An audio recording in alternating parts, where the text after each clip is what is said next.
Hi, I'm Gianluca Fiorelli and welcome back to the third session.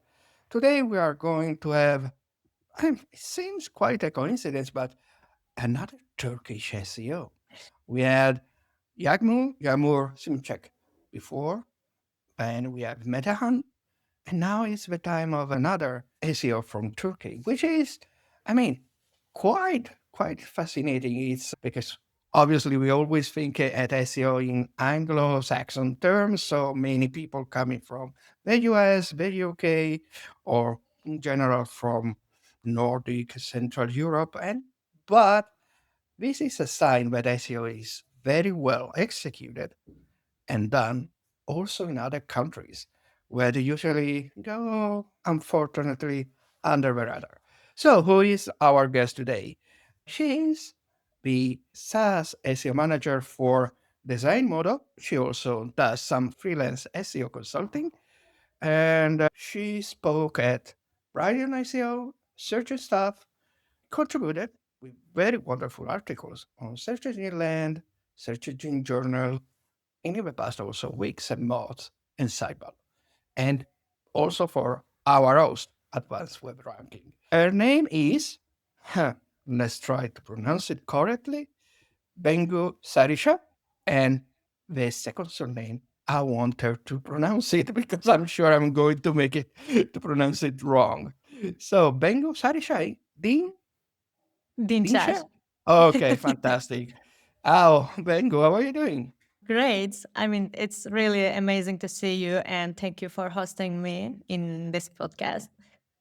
Oh, you're more than welcome. I mean, I was really looking forward to have you as my guest. And I forgot to say that apart all your job as an SEO, you're also supporting, growing the SEO, the making, let's say, the Turkish flavor of SEO, spreading out, supporting Yagmo Simcik Yeah, for for social stuff.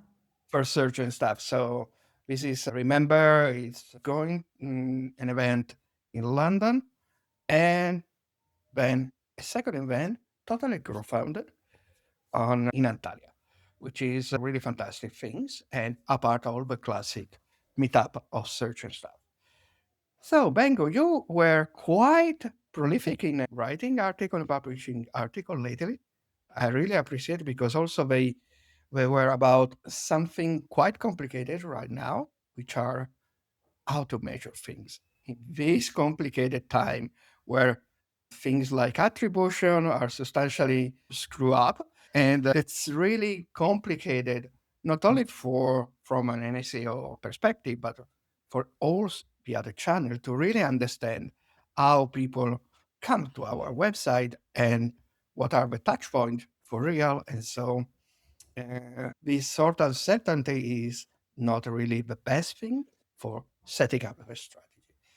And talking about strategy and alignment, in your article, correct me if I'm wrong, you were really stressing up about how SEO should talk with the executive stakeholders and educate them about SEO metrics and how the SEO metrics somehow are changing. And what do you mean with re-educating the executive stakeholders about how to measure things? As you said before, things are complicated a bit and everything has been changing so frequently in these days. But the only thing that we care is user's perspective. So we should focus on that. That's why I wanted to share my thoughts about KPIs that we want to track, we should track. That article, which is published on Search Engine Journal, was about which KPIs we should consider for our near future. I mean, because, traffic numbers, rankings, and all those traditional metrics are now kind of superficial and they don't represent the full story about all our users, our performance, our website. So we need to shift our focus a bit. And yes, attribution and certainty is main problem for most of SEO people in this industry. But I was always believing that not the first touch point is the most important one, but the whole journey. So I was always focusing on tracking whole user journey, the influence points. So giving the credit to whole progress, whole channels, not for the first one or the last one. So I basically explained this perspective on that article, if that makes sense. Yes, and I will. We will surely link to the article when we are going in the description of the video. And yes, I think that you touch a very interesting point, which is something that I really miss from the old Google Analytics, which was the contributed attribution, which is somehow. I mean, it's not that you cannot measure it with TFO, for instance, but it's somehow buried in all the configuration. And eventually you have to create a specific reporting and so on. And I think it's really cool because it's not just for SEO, but how SEO can integrate and collaborate with other channels in order to amplify the visibility and the effectiveness of this visibility. And another question, more related to the specific of software as a service companies that you are somehow specialized.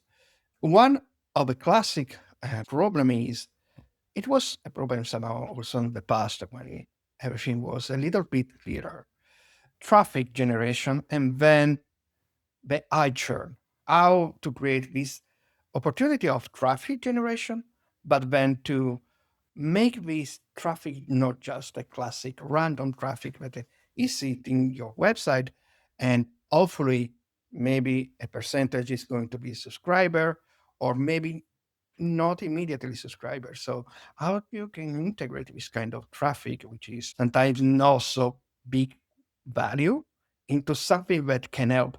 For instance, LTV, like lifetime value, in the sense of people that subscribe, and so making them returning and maintaining their attention to your brand as a SaaS, or people that discover you and make your brand as a SaaS still there after the visit. How you can combine this sort of information from data and then into a strategy for content and SEO.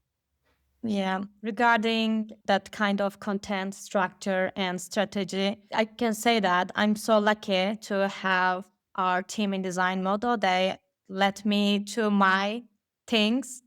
And my perspective here is not appealing everyone in the universe and just focusing on our users' intent, which is kind of hard because we know what our users are looking for, but also, there are lots of noise there that competitors are creating and we are also creating. And also not direct competitors, but searches everywhere now. So there are lots of things to be exposed for users. So I'm just focusing on creating some funneling content rather than chasing keywords because people are searching for literally everything. So we can find thousands, millions, gazillions of keywords everywhere. But in the end, they are just a waste of time if you are looking for only traffic, especially for SaaS environment, because you have very limited time to appeal your user, your audience, and you should not distract their attention while they are looking for a solution. So you should create a content or a solution just for their necessity. Other than is just waste. So you should be cautious about what your audience is looking for, what they need. Probably it is same for other industries as well, but I'm just talking for SaaS. So if you want a user to revisit your website again, then you should give them a reason. That's why I recommend this. You should give answers rather than burying information under the content or some structural tricks on the website. So I think honesty and being helpful is a key here in our strategy. And I believe it works when it comes to bring a massive amount of traffic, because traffic is just number, but your visibility, your discoverability, your recognition matter most, I believe. Yes, and this reminds me of, for instance, it's a strategy, classic strategy, the so-called product-led SEO. So not really talking about the big blue topics, because I mean, you are not an academic, so you're not a journalist in that sense, even if specialized, but talking about the product and how the product is solving those pain points that people are having in relation to the topic they, you want to touch. And I think you're perfectly nailed it, because in this way, when you're talking about the product in a not overly commercial way at first, you can really answer the question and be helpful. But you also said, okay, we have also this search everywhere situation where people substantially touch all the places where somebody can eventually start a search or be triggered to do a search. So I wonder how integrated is your work as an SEO with, I don't know if it's in your case, or in design model, or for other clients that you maybe are also collaborating with, in how you integrate the SEO strategy with the, let's say, social media strategy, because maybe in some specific niche, it's not search the places where people start to be triggered for a search. Maybe it's, I don't know, it's Reddit, yes, but it can be even, I don't know, TikTok or Instagram or any other visual or kind of situation like YouTube, for instance. How evolve the integration of you work as an SEO with the work of maybe colleagues and partners in other channels? I love a term as called as search everywhere optimization. I'm sure you already heard it. It is kind of my mantra for now. And I think I'm behaving all platforms as search channel. It's including social platforms, TikTok and Reddit and whatever you call ChatGPT and everywhere. And this approach helps me a lot to be consistent in everywhere, because I believe that if my audience is in that place, then it's a search place. So because they are looking for something, so if I can be a recognizable content for them in that platform, then that platform turns out a very good search platform. It's not necessary thing to be everywhere, but if my audience is in there and looking for something, then I should be there. I mean, this is my perspective.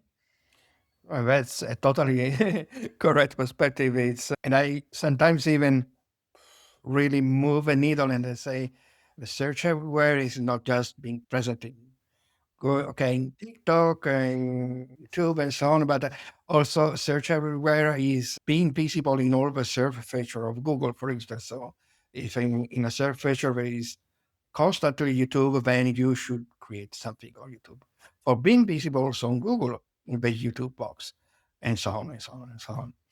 And I want to return a little bit to the analytics part and returning to, let's say, top of the funnel traffic, even if qualified, let's say, and then conversion. So you described in your article how to set up and see the journey that people are doing.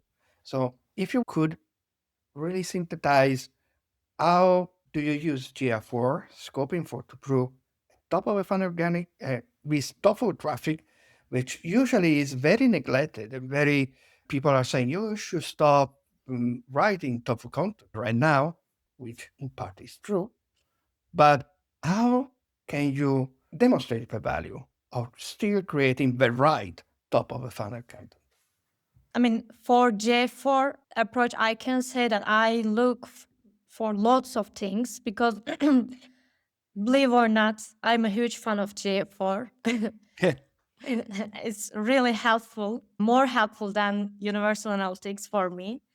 So for the top of funnel contents, yeah, I still look for numbers, traffic numbers and sessions and their influence on the journey that continue. But especially for returning visits are the most important thing for me to track for top of funnels because I care if that content brings those users back because it is the main point for those content. Bringing a user again is not so common thing for all type of contents, I mean. But if it's happening, then I care about the structure a lot in the specific content, I mean. So I also configure lots of custom events for, let's say, blog articles. So I care if a user interacted with those elements in the content, how they react to those paragraphs, those call to actions, or banners or buttons, I don't know. So in general, I look for multiple elements for just one content. So it becomes helpful to understand if our top of funnel content are working or not. If they direct people to find the right answers or if they direct people to find the solution pages. Also, I want to add one more thing. The user's duration on the website is also something we care. But I care if that duration is shorter because it means that user already find the answer in the content and then they leave the website, which is okay. But also I care if they come back later. That is really valuable for me. Yes, and when you were talking, I was thinking of a classic type of content that many SaaS has, which is the not really the blog, not really the landing pages, but the documentation page, like the L page, where usually companies describing in practical terms how the tool is working and giving tips about how to do things, etc., etc., etc. And many times are obviously the main character, the main target are already existing subscriber, obviously, but many times they pop up also for people who are searching for solution. And these pages can be helpful for them to understand before subscribing if the solution that SaaS is proposing is the correct one for them. So I wonder if, thanks to this kind of tracing you do of first visitor, then returning visitor, if you're seeing that working well, because sometimes these help pages are not for conversion or for contributing to the conversion. But if you saw that these kind of pages, documentation pages, if well executed, if well done, are able to establish that kind of authority and trust that make people want to subscribe to your tool. Did you notice something like this? Yeah, especially for one of our projects, I observed lots of purchase coming from documentation pages that we have just built. So it sounds very successful because in that project we don't have other content pages like blog sites or any other helpful contents. But we have just documentation folder and it brings purchase. That's awesome. But I track user ID in GA4 to understand if those people are customers, are clients, or if they just looking for a solution and that when they find out it is there and then leave. So GA4 is my second hand in terms of finding if a content type is really helpful or not. So yeah, documentation is also brings very valuable outcomes. Yes, and many there is the classic dilemma. I don't know how you are solving this because we know that this kind of content is also prefer food for AI in order to create their synthetic answers. So apart from the very radical decision that anybody can do is block every kind of bots, but not Google ones, because if you're blocking Google for AI over VOA mode, you are blocking Google for everything else. But let's say for ChatGPT, Claude, especially Claude, if you're on the technical side, you can eventually choose to block from at least the training model. But obviously, you also need to be visible, because if you are not visible in these places that more and more people use to inform themselves. So how do you balance this sort? Okay, I know I'm going to lose traffic because I'm visible there, and sometimes people will be satisfied with the answer.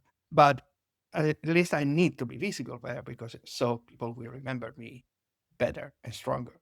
How do you balance this sort of dilemma, which is quite excruciating for an SEO?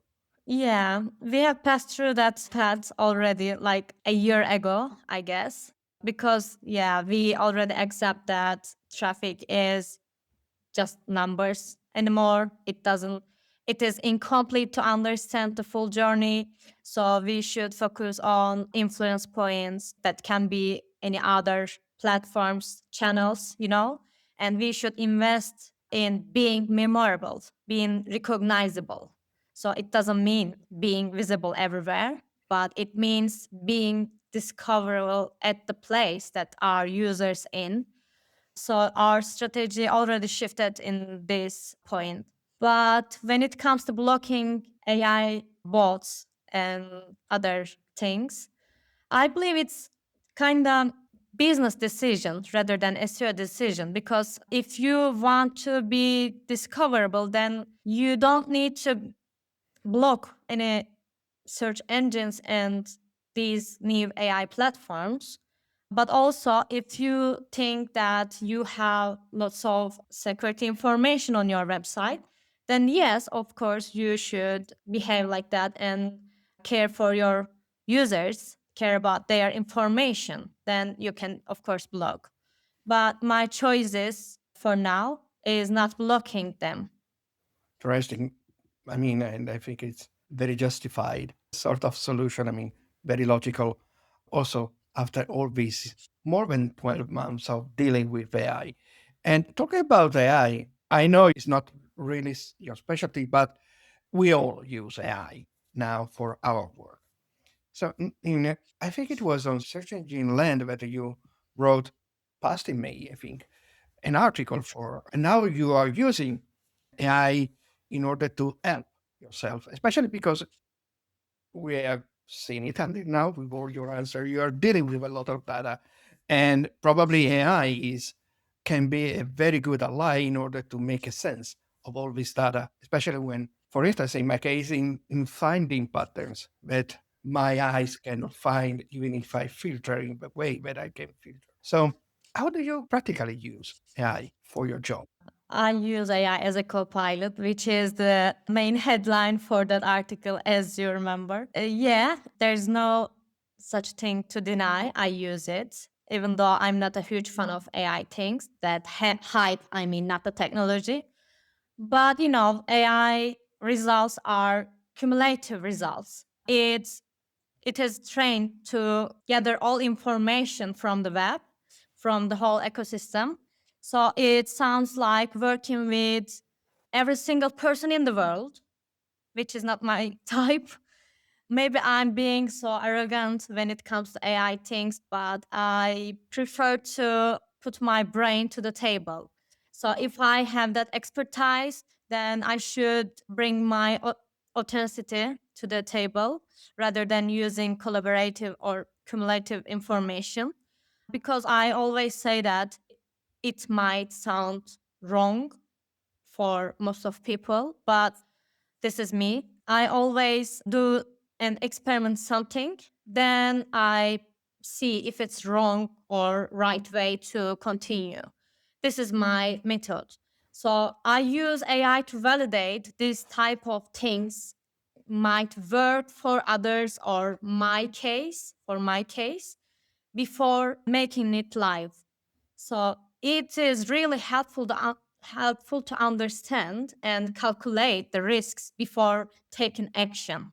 So yeah, AI is very helpful to outline ideas and validate your, I mean, creative ideas before implying, but I don't use AI as tool to moving forward. It is just helping me to decide something. Yes, yes, I totally agree with you. I never give a key of a car to the AI in order to take a decision for me. For instance, I do it with quite a lot with very, very, very big Search Console data. Let's say 16 months of data of a Search Console. And I don't know if you do it too, but I have this sort of methodology. Okay. First of all, I create a very precise data sheet. And this data sheet also presents a column with events that are, I don't know, all the classic Google events like core updates, spam updates, problem with indexing issue during these days, but also the log of a client, what a client has done on this day, what happened on these other days, etc., etc., etc. And then I describe very well the sheet to the machine. Usually I use Claude for this. And I just say, be very analytical. Don't do judgment. Just tell me what you see, what kind of patterns do you find.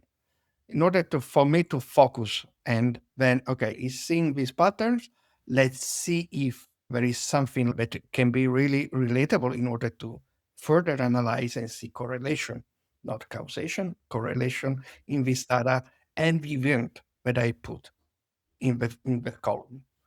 And I think that this is quite an interesting way to use the data in order to see the data and tell me what to do. Design me the data in a way that I can use them better.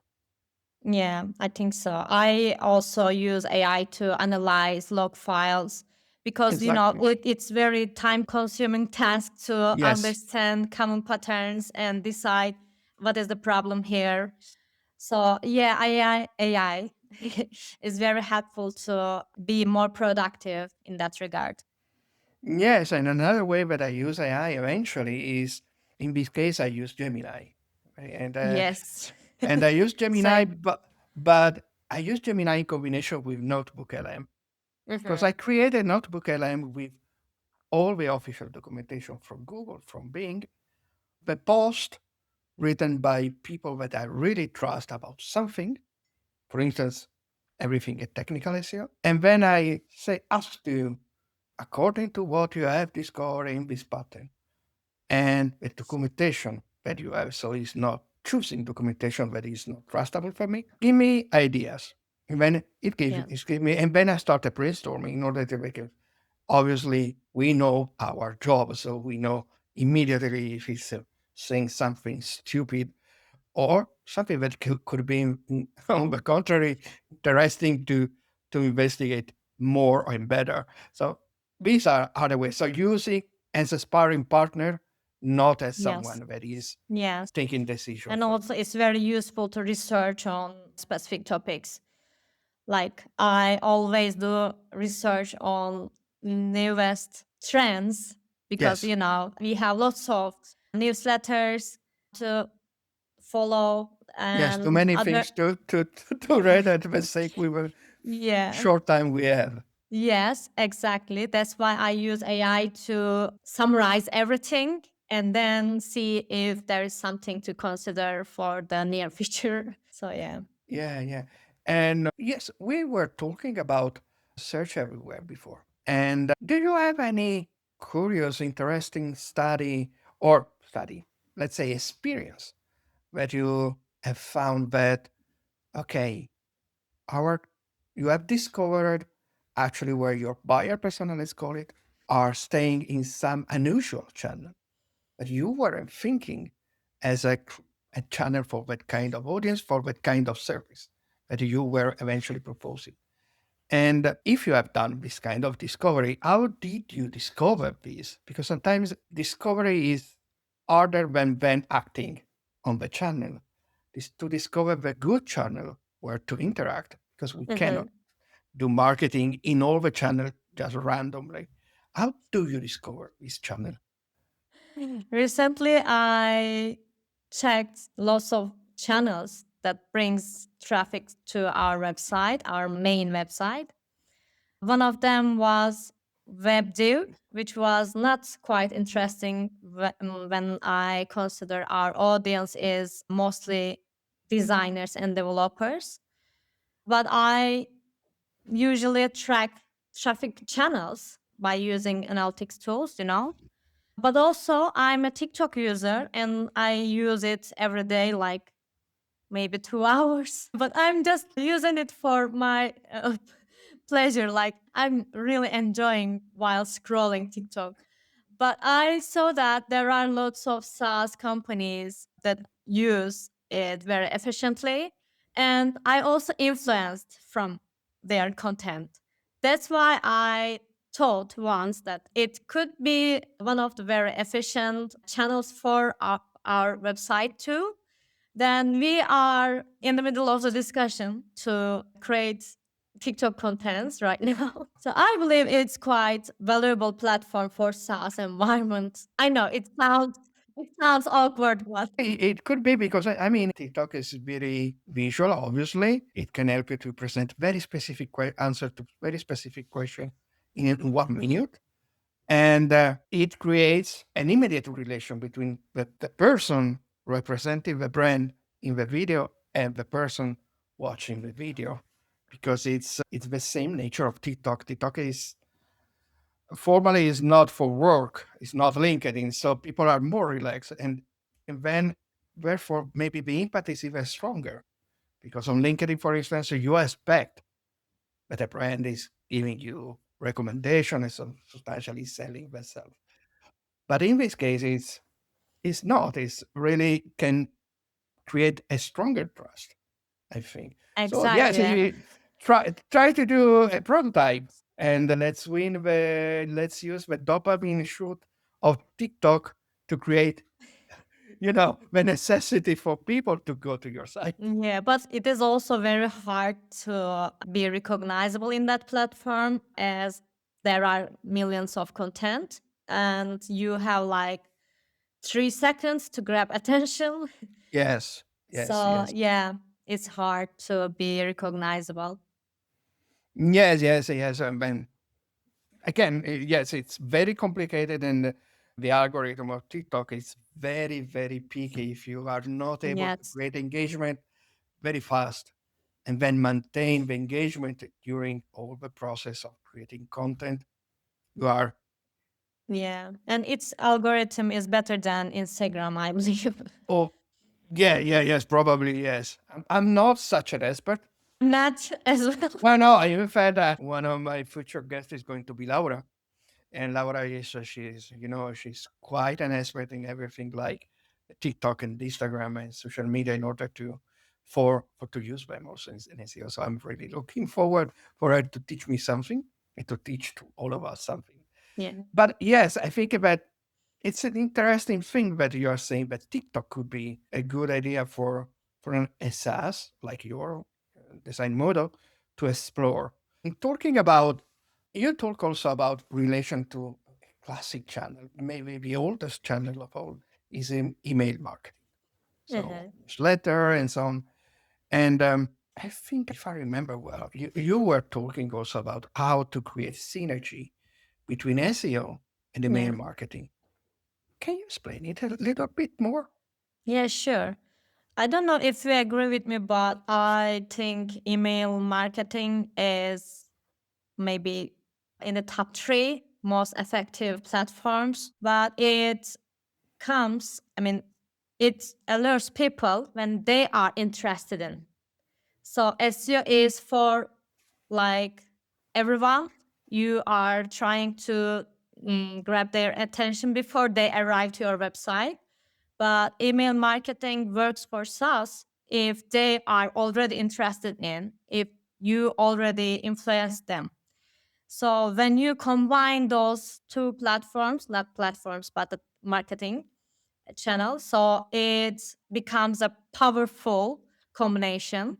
So I think still, yeah, SEO is really distributed right now across other platforms, like we said, social platforms, communities, and everywhere. But also, email marketing is including SEO right now. I mean, if you will build your strategy on that, yeah, they can back each other. So I use email marketing to understand if our email content is beneficial to our SEO efforts, if it's backing our SEO efforts. Also, vice versa. So, when you use content like from your, let's say, documentation content in the email content, you can track the email efficiency and you can understand if you are positioning that documentation correctly. And then you can, if your strategy is trying to insert that documentation into the email content, I know it sounds complicated, but when you start to think to combine those platforms, you became very creative because those platforms allow you to try everything and there's no risk. No, no. I mean, I think if I got it right, I think I got it right. It's a, let's say you can use your newsletter, for instance, and presenting in newsletter some new kind of documentation you have created, so you can see the validity and the effectiveness of this documentation from visit to the documentation Yeah, let's pages say, for and say, example, for the titles, yeah, you can do like A/B test before yeah, changing your exactly. meta title, and you can use your different version of title in the email content. Then try to see if users are engaging with that title, and then change the main title in the documentation content. Let's Yeah, yeah, say. yeah. It's very cool, very cool. It's somehow usually we think of this kind of testing relation with ads, and it's nice to see that it's equally good to do this kind of test also using newsletter. And I mean, Mhm. I think it's considering what we have talked in the very beginning of our conversation, so about returning visitors. Yeah. This is maybe a very, very good test because newsletter once I subscribe to a newsletter are all potential returning Yes. visitors. Exactly. Cool. And one last question is about international SEO, which for me, when it comes to AI, so let's call it international AI search SEO, is quite screw up because of how the same LLMs works. But there is a maybe a foundational problem that I see, especially in relation with SaaS. SaaS obviously want usually to obviously every business want to expand internationally. But one original sin, well, a common sin I've seen with many, many SaaS audited is that localization sometimes is a problem. In the sense, not in the quality of the localization itself, it's very good translation, they don't screw up anything like in this sense, but localizing the pain points on a local map, let's say. So for instance, a tool which is resolving this kind of problem in general, maybe are what are the problems that really matter, for instance, for the Spanish people, for the German people, and so on. And sometimes I miss this kind of localization in SaaS. Is it me, or do you agree with this kind of diagnostic that I usually have to do? To be honest, I'm not expert at local SEO things, so maybe my thoughts are not so accurate on that. But I believe local SEO is more difficult than international No, no, SEO. I wasn't thinking locally. See, I was thinking for instance, let's say design model is offering this kind of solution to clients globally, but Mhm, then how do you really target for instance, the intent, the different interests between all mhm, the mhm, things, all the solution? Let's say, let's favor this kind of solution to US people, US designer, for instance, mhm. because they tend to be more interested in Yeah, the yeah, kind yeah. of pain Now points I get instead. it. Yeah, that was I was Yeah, yeah, yeah, yeah, designing yeah. research. I'm sorry. I just understand what you mean. No, it's me. It's me. Don't No, worry. I just distracted. So yeah, I look for the main audience where they come from geographically. So if the main audience are coming from the US, then the focus is producing. I mean, not for the traffic, but for the revenue perspective. If my main customer segment is living in the US, then my main geography is, I mean, it should be the US. So I generally focus on that, only one big local perspective. Because if, I mean, from my perspective, our budget and time is very limited. So I can't divide my attention to multiple countries and audiences if they are not very, I don't know how to say this. If they are not affecting positively Yes, the yes, revenue. exactly. I mean, if I see any impactful revenue bringing countries or geographical location, then I should consider to produce more localized things for them. But for now, it's not the case, at least for me. Interesting. Yes, it's all a matter of prioritizing the time, the effort, and also the Yeah, budget. yeah. Yeah, yeah, yeah. Previously, we were shifting our geographic focus in my previous company. We were shifting our perspective from the US to Turkey because we had a very valuable network in our country. So Hmm.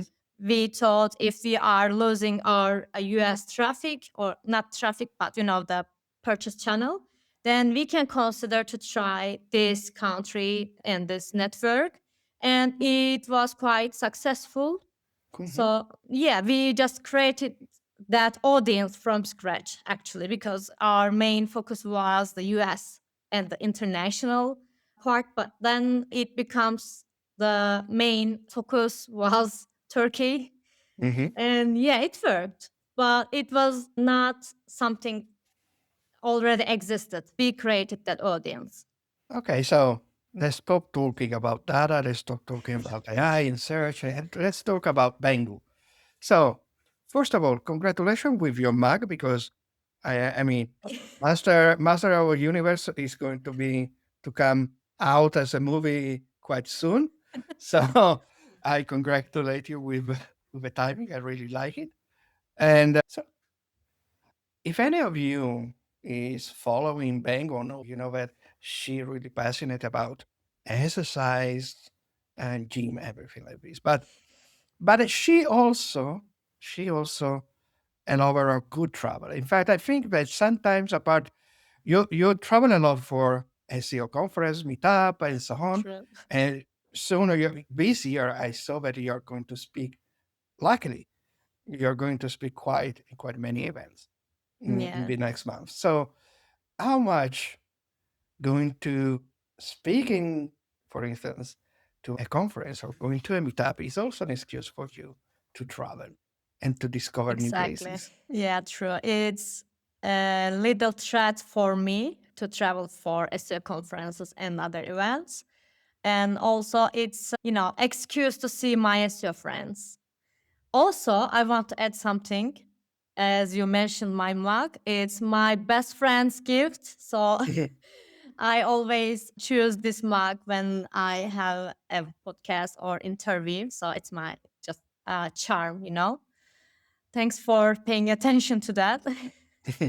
And talking about friends in the industry, I always say that the SEO community is probably the friendliest community of all. Exactly, that's true. Even if there are, sometimes, a little envies, a little chat and discussion, but is the majority of the people working in SEO and search in general is very friendly people. So, and you also because of your collaboration with Yagmur in search and stuff, what kind of recommendation you would give to someone that is, let's say, let's call them the introverts of SEO, the ones that wants to be part of a community, but they feel uncomfortable to going to conference, to going to meetup, and so on. So, how you would convince them to try it, Yeah, it's to be part of the a community in a more lively and more satisfying also for them and growing for them consideration. thanks for this question. Mm. I think I might be the best person for answering this one because I was once an introverted person, and I believe I am still an introverted person. But when I'm around my people, my favorite people in an SEO industry, I become the most extroverted one. So it That's is, typical of the introvert. The introvert is not the yeah, shy. yeah, It's yeah, yeah, not the yeah. same of shy. But I was also shy. Well, when you are a dramatic case and a very successful case. Yeah. I was thinking about being socialized, and I was very afraid of being judged by other people, other professionals especially. And then I discovered Women in Tech SEO community, which is, Mhm. very, very warming and welcoming community. And then I became their member and discovered that community is so peaceful. And then I wanted to jump to the conference experience and not to think on it like a lot.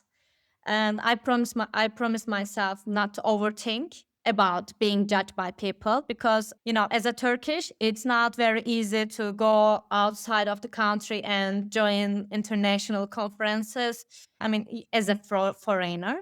And also, I thought I should be a challenger if I want to enlarge my network, because I want to be an international SEO and I want to work for foreign companies, as I am doing currently. So I thought it is an obstacle for me to be introverted. Then I should have pushed myself to meet many people. And yeah, it was my first attempt to being extroverted, that Women in Tech SEO conference, and I'm not regretful for that. Actually, the opposite. But now it's very easy for me to decide, go somewhere, join any event, and being a speaker. I mean, it's not something that I'm now feeling very relaxed and comfortable. I'm not saying this. I'm still that anxious and introverted. I still have that mindset. But now I'm more brave to decide what is better for me, even though it's not very comfortable. So Yeah. I recommend people to push themselves even though they feel uncomfortable, because it is the first step. If you take that step, the rest is coming. Yeah, yeah, yes, I totally agree. I totally agree. Also, for instance, for me, in the past, I had somehow the same situation. I'm Italian, living in Spain. So coming out, it was quite complicated at first, also because of language barrier Yeah. and so on and so on. But if I have to give another tip about yours one, I would say for people who are tend to be, let's say, between brackets, shy, or maybe really downplaying themselves, considering themselves not so good as the people they follow, let's say on LinkedIn, etc., etc., etc. Don't care. I mean, maybe you are not obliged to write one blog post every month, every week, etc., etc., to present yourself, tell the people how good you are, because sure you are good in something. But engage. I remember my very first year, I was really engaging on the old golden age of mods.com. And I was the person who always was commenting on mods. And that made me not only being known, but especially growing the confidence of myself. Even if I know that I was going to say something wrong, I didn't care. And because this is the good of search. The Mhm. search community Yeah. is not going to judge you. It's going to tell you, hey, maybe it's not correct, but it's not going against it. And so this gave me the confidence to discuss about everything SEO without a problem to be overjudged. I mean, Yes. judge, yes, it's inevitable, but don't care. Go. Yeah. Start commenting, entering conversation, maybe for at first a virtual one. And the virtual one are going to give you the confidence to start the in real life conversation with people. Yeah. So yes, I I'm agree. totally happy that you overcome this sort of, or quite overcome it, because you never really overcome introverts, but really happy because surely you are one of the most solar member of a community. Yeah, I'm sure. Thank Sure. you. Okay. So thank you, Bengu. Thank you Thank you for so much. having to be our guest today, and hope to see you soon. Yeah. Hopefully in real life and in some event, or virtually, as always. Yeah. I'm sure we are seeing each other so soon in any event as an Okay. excuse to see friends. Yes, exactly. Yeah. Thank you for having me in your show. You're welcome. And thank you to all of you for having the patience and the attention to follow me and especially Bengu today. And let me do the classic thing of a YouTuber. Subscribe, ring on the bell, and you will be noticed for the new episodes of a search session. Thank you.